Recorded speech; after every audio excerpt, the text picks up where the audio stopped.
Olá, minha gente querida, graça e paz do Senhor Jesus. Vamos então a mais um momento de reflexão. Vamos direto a uma leitura bíblica.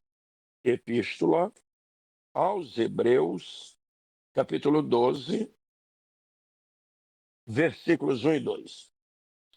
Portanto, também nós, uma vez que estamos rodeados por tão grande nuvem de testemunhas, livremo-nos de tudo que nos atrapalha e de todo o pecado que nos envolve, e corramos com perseverança a corrida que nos é proposta, tendo os olhos fitos em Jesus, o autor e consumador da nossa fé.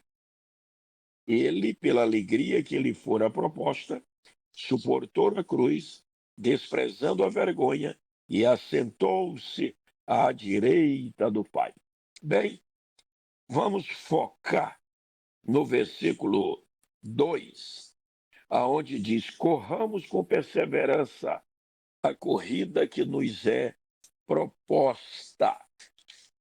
Você já sabia e deve saber que quando um atleta ele está em uma corrida, o seu foco não deve estar nas pessoas que estão assistindo ao seu redor, ou seja, dos que o cercam na linha de chegada, ainda que eles estejam lá com grande expectativa, vibrando, aplaudindo ou querendo lhe intimidar, você não pode tirar os seus olhos do ponto de chegada e ficar é, focado nas pessoas que estão assistindo, de maneira alguma.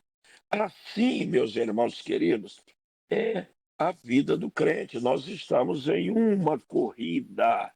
Por isso que aqui está escrito: corramos a corrida que nos foi proposta.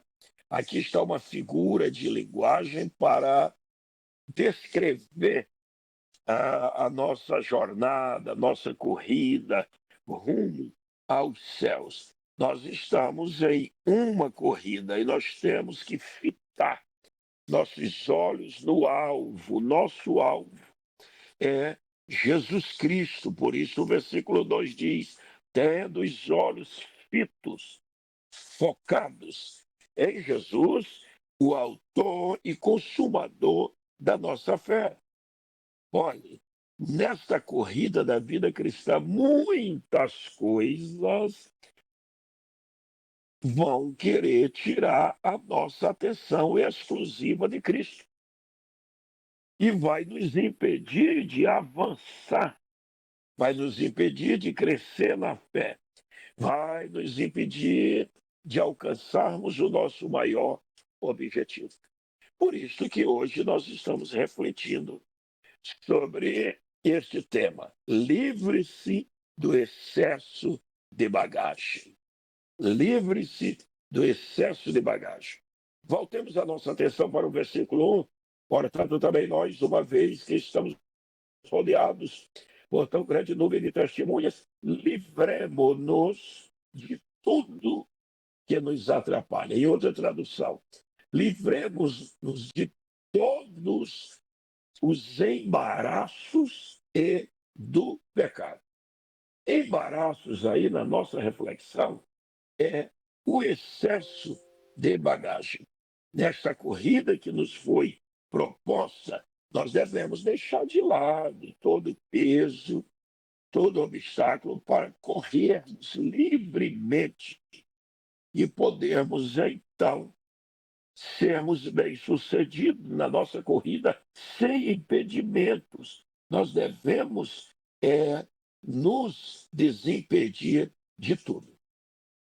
Você já sabia que na época que a Epístola aos Hebreus foi escrita, ou que esse versículo foi escrito, o escritor estava fazendo um paralelo com as corridas olímpicas daquela época, e que naqueles dias os corredores, eles preparavam, eles condicionavam o seu corpo para uma corrida. bem-sucedida, uma corrida livre, o que que o atleta fazia naquela época? Ele procurava despir-se de toda a sua roupa. Claro, ficava o mínimo, mas procurava tirar todas as suas roupas e usava somente uma espécie de tanga, para que quando ele corresse, não houvesse nada solto que lhe impedisse.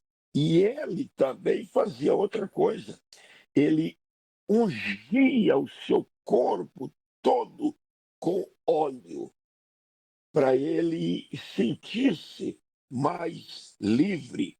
Eu vou usar uma expressão, mais lubrificado para correr, para fluir. É isso. Nós devemos nos desimpedir de tudo que nos amarra, nos prende, nos segura nessa nossa jornada, nessa nossa corrida. Por isso, cuidado com o excesso de bagagem. Olha, eu sou usuário do transporte aéreo há quase 4 décadas. Cada vez está ficando mais caro o excesso de bagagem. Cada vez as aviações estão reduzindo a quantidade de malas que você pode conduzir.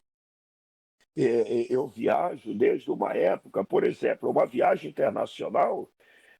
Tínhamos direito a 2 malas com 60 quilos cada uma. Você imagina o que é isso?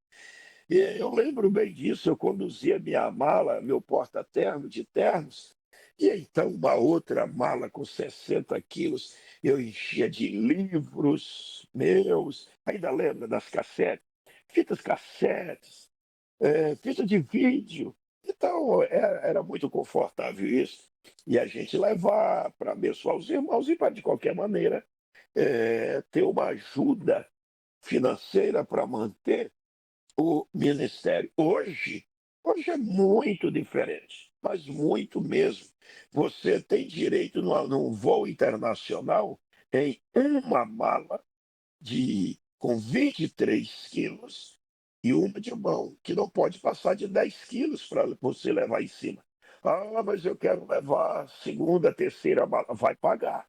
E vai ficar isso. Isso chama-se excesso de bagagem.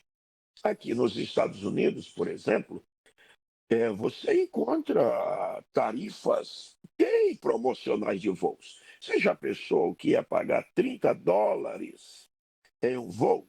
Não fique agora comparando, fazendo câmbios, mas US$ 30 para você fazer um voo é baratíssimo. Só é que você não tem direito de levar nenhuma bagagem. Salve uma mochila pequena nas costas e mais nada. Uma mochila pequena e o segurando, aí já caracteriza o excesso. E se você quiser levar uma outra mala, ela vai ficar, no mínimo, por US$ 70, o mínimo. Pode ir para 100, mais de US$ 100. Então, termina que o excesso de bagagem, o preço que você paga no excesso fica mais caro do que a passagem. Não vale a pena, então, dependendo da viagem, você ter que ter comprado uma passagem por US$ 30. Estou lhe dando esse exemplo vivido e que a gente vive aí com frequência, eu e outros servos e servas de Deus, para que você entenda que o excesso de bagagem sempre é um problema. No mínimo, vai nos custar muito caro. O que é que nós podemos chamar de excesso de bagagens? No nosso dia a dia, contextualizando que precisamos nos livrar para que, de fato, a nossa corrida em Cristo, corrida por Cristo, corrida para servir a Deus, corrida ministerial, seja livre e bem-sucedida. Um excesso de bagagem, compromissos demais. Olha, nós estamos muitas das vezes sobrecarregados, com um excesso de bagagem que eu estou chamando aí, excessos de ocupações, de tarefas que estão nos empurrando para baixo, estamos viajando aí ou trabalhando cansadíssimo, dormindo em pé, sem condições de avaliar, de concluir. Excesso de bagagem, compromissos demais. Outro tipo de excesso de bagagem é deixar que as outras pessoas venham nos controlar. Você sabe que existem pessoas, crentes, descrentes, que eles vivem em função de terceiros. Eles estão sempre abatidos, preocupados, amargurados, azedos, porque fulano falou isso, fulano disse que isso aqui não ficou bem para mim, fulano disse que eu fico feio com isso aqui, fulano disse que isso aqui não combina comigo. Quer dizer, são pessoas que deixam as outras pessoas os controlarem. Eles vivem em função disso, por isso são pessoas emocionalmente doentes. Existe outro tipo de excesso de bagagem. Ficar excessivamente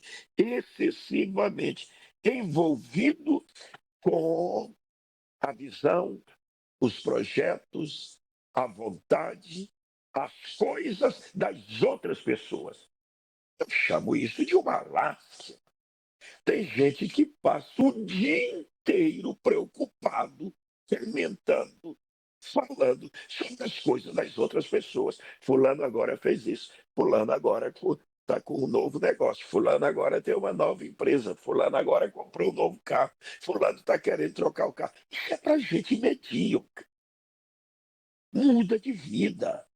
Você passa o dia com esse excesso de bagagem, preocupado, focado nas coisas alheias e esquecendo seus objetivos, esquecendo seus alvos, quando você pode estabelecer tantas coisas boas para você fazer. Hoje eu vou fazer isso, tal hora eu vou fazer isso, amanhã já estou programado para fazer isso.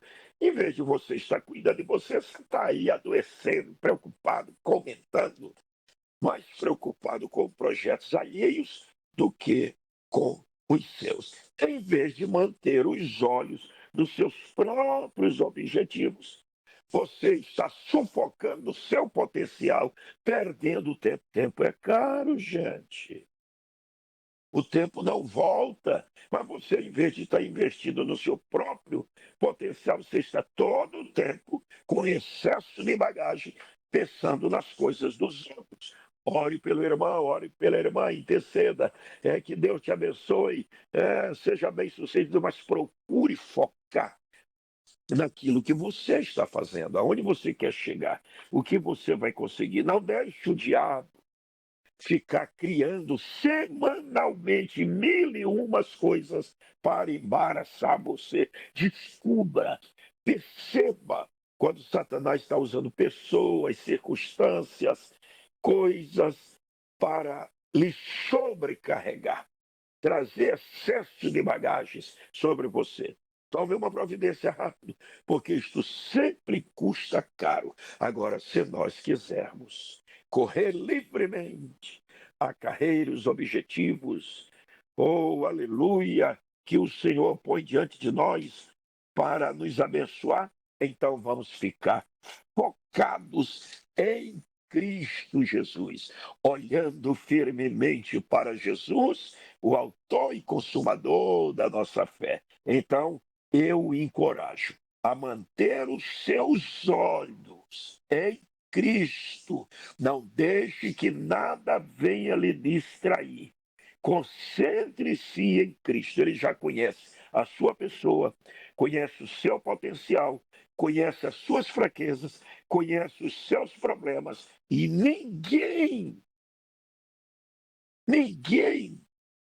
além dele, ninguém como ele vai poder lhe ajudar, lhe capacitar, lhe aconselhar e lhe conduzir no caminho certo para vencer esta corrida. Faça isto. Fite os olhos em Jesus, o autor e consumador da nossa fé, e cuidado com os excessos de bagagem. Pense nisto.